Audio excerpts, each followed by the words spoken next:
Hello student, स्वागत है एक बार फिर से आप सभी का फिक्स टारगेट 2.0 परिवार के एक और नई वीडियो में। जितने भी स्टूडेंट डिग्री पार्ट 1 का एग्जामिनेशंस देने वाले हैं और जिस स्टूडेंट का हिंदी ऑनर्स है, तो आप लोग आज के इस पूरी क्लास को ध्यान से देखना, बिकॉज आज के इस क्लास में हम लोग Hindi honours paper number first के लिए एक most important long type question discussion करने वाले हैं। और क्वेश्चन क्या है जरा ध्यान से समझिएगा, ये आपका चौथा क्वेश्चन होगा। इससे पहले मैंने 3 क्वेश्चन ऑलरेडी डिस्कस कर दिया है। अगर आपने नहीं देखा है क्लासेस तो डिस्क्रिप्शन में लिंक है या फिर प्लेलिस्ट में जाकर आप सारी क्लासेस को अच्छे से देख सकते हैं। आपको हर एक वीडियो पूरे डिटेल एक्सप्लेनेशन के साथ मिल जाएगा। ठीक है, बात करते हैं क्वेश्चंस की, तो ध्यान से देखना क्वेश्चंस क्या कहता है। कहता है क्वेश्चंस कि नई कविताओं की विशिष्टताओं या कहा जाए तो विशेषताओं का क्या करना है, आपको वर्णन करना है, उल्लेख करना है।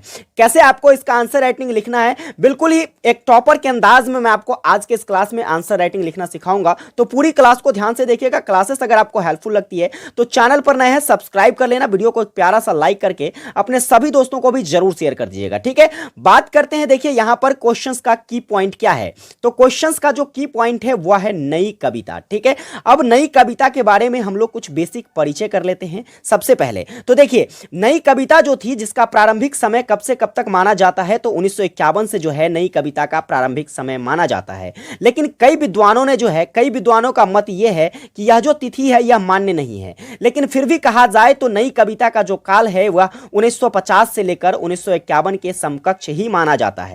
सन 1950 ईस्वी में क्या होता है, तो सन 1950 ईस्वी के बाद जो है नई कविता का नया रूप जो है यह शुरुआत होता है, सामने आता है।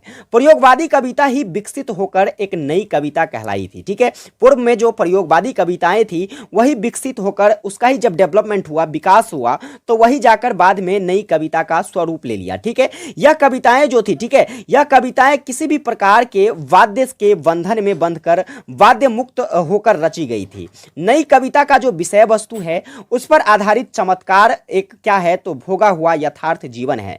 नई कविता कैनवास की उपज मानी जाती है। नई कविता जो है यह किसकी उपज मानी जाती है, तो कैनवास की उपज मानी जाती है।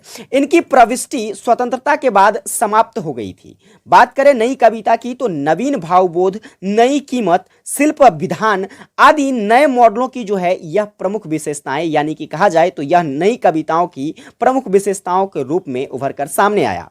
प्रथम विश्व युद्ध के बाद अगर बात करें तो पहली बार मनुष्य की प्रभुत्वता, सशक्तता और निरुपायता यह सामने आई थी हिंदी कविता को लेकर। साथ ही मनुष्य ने अपने अनुभव का संकट भी अनुभव किया था। बात करें हिंदी के ऐतिहासिक युग की, तो हिंदी की जो ऐतिहासिक युग की नई कविता में मानव का ईश्वरीय रूप वेदों से जो है बिल्कुल परे है। कहने का मतलब यह वेदों से बिल्कुल हटकर माना जाता है और एकांत में इसकी प्रगति होती है। बात करें हम लोग नई कविता की, तो नई कविता का जो युग है यह एक प्रतिष्ठित युग माना जाता है। साथ ही प्रत्येक परिस्थिति में अपने अनुभव को कायम रखने वाला यह युग कहलाता है। नए मॉडल की बात की जाए या नई कविता की बात की जाए तो इसमें लघु मानव और उसके संघर्ष का अनोखा वर्णन किया गया है।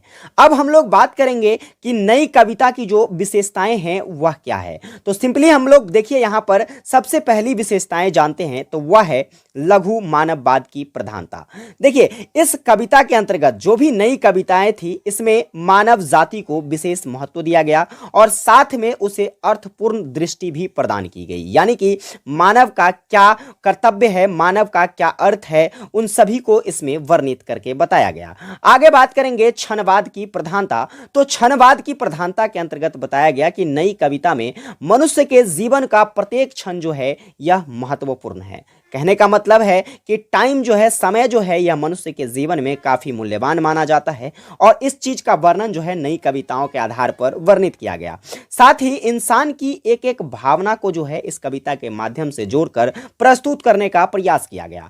आगे बात करेंगे नवीनतम प्रयोग या नवीनता के प्रयोग, तो नए बाजारों में बात करी जाए नए कविताओं में पुराने भवनों और शिल्प विधानों का स्थान जो है नवीन भवनों और शिल्प विधानों में प्रस्तुत करने की कोशिश नई कविता के आधार पर किया गया। वहीं पर बात करें तो मानव की भावनाओं का चित्रण, देखिए मानव की भावनाओं के चित्रण के अंतर्गत जो है नई कविता मॉडल में मानव और समाज की भावनाओं का सच्चाई के साथ वर्णन करके प्रस्तुत किया गया। ये सभी के सभी जो विशेषताएं हैं यह किसकी है, तो नई कविताओं की विशेषताएं हैं। आगे बात करेंगे कि बिंबों का जो प्रयोग है इसके अंतर्गत जो बताया गया कि नई कविता के बर्तन में नूतन के बिंबों का क्या किया गया है, तो प्रयोग किया गया है। वहीं पर बात बात करते हैं कुंथा संत और मृत्यु बोध की जो प्रधानता बताई गई है इसके अंतर्गत वह क्या है, तो नवजात डेमोक्रेट में मानव मानस में व्यास कुंथाओं का चित्रण जो है यह किया गया है। इसके अलावा जीवन के संतों और मृत्युबोध का भी दार्शनिक रूप से इसमें वर्णन किया गया है। आगे बात करते हैं तो अनारक्षित प्रधान कविताएं जो है यह इस नई कविता के मॉडल की जो प्रमुख विशेषताओं में से माना जाता है वह क्या है, तो नए कविताएं जो है इसके युगों में बिखरे हुए हैं। टुकड़े में मानव जीवन की स्थापत्य रचना खंडियां और अपनी अपनी सामायिकतावादी जो है यह कविताएं अनारक्षितों के माध्यम से जारी करती रही है। आगे बात करेंगे, देखिए ये कुल विशेषताएं जो थी आपके किसके, तो नई कविता की विशेषताएं थी। वहीं पर एग्जाम में जब भी आप इसका आंसर राइटिंग करते हो तो आपको एग्जामिनेशंस में एक चीजों का ध्यान रखना है कि आंसर के अंत में आपको निष्कर्ष लिखना बेहद जरूरी होता है।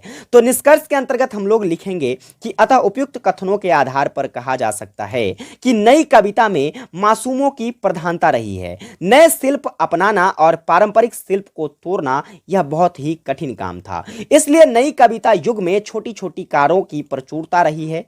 बौद्धों की दृष्टि से कहा जाए तो यह छोटी छोटी रचनाएं भी बड़े बड़े वृत्तांतों को सफलता के साथ वर्णित करने की कोशिश करती है। तो इस तरीके से आप लोग जो है एग्जाम में आंसर राइटिंग करेंगे जब आपसे ये क्वेश्चंस पूछा जाए। अगर ये क्लासेस आपको हेल्पफुल लगती है तो बस एक छोटा सा काम करना, इस छोटे से क्लास को बार बार देखिए ताकि आपको आंसर पर पकड़ बन सके, और अपने सभी दोस्तों को भी जरूर शेयर कीजिए ताकि सभी को हेल्प मिल सके। वीडियो को एक प्यारा सा लाइक करके, एक प्यारा सा कॉमेंट करके जरूर बताइए कि आपको क्लासेस कैसी लगी। इससे हमें मोटिवेशन मिलती है और इसी तरीके की हेल्पफुल वीडियो आपके लिए लाने के लिए मैं अग्रेसिव होता हूं। विशेष मिलेंगे आप लोगों के साथ अगली क्लास में, तब तक के लिए जय हिंद, वंदे मातरम।